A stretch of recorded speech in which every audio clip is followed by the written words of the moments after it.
Hello mga kaibigan, mag-aadobo ulit tayo ng sitaw. Ang gagamitin nating pangsahog ay yung leftover natin na barbecue pork chop kahapon.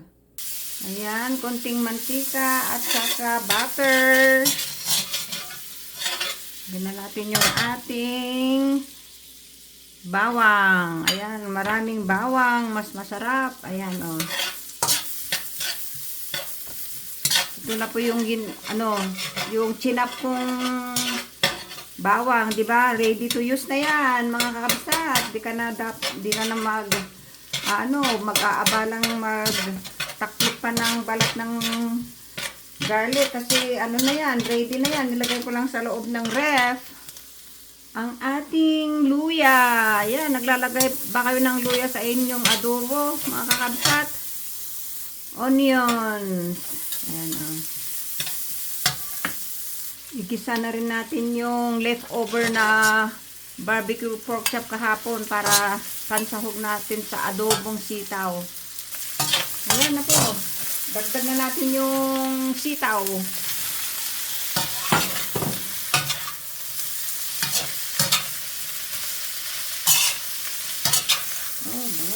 Ganyan po kasi para maiba naman yung lasa ng barbecue na leftover, barbecue pork chop.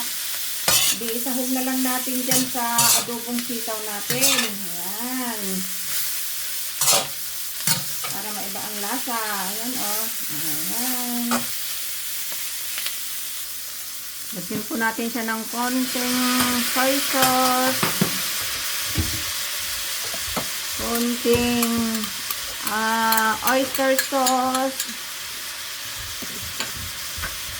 Konting asukal. Saka lagyan din natin siya ng pamienta na durog. Mga kakabsat. Ayan, oh. Ilan po natin. Ayan po natin.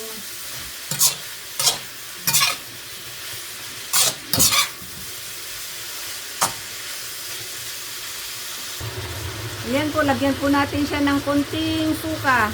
At huwag mo muna natin siyang haluin for few seconds. Ayan. Ito na po yung ating adobong sitaw. Ayan. Ito yung sahog niya, yung leftover na barbecue natin kahapon, mga kapsat. Oh.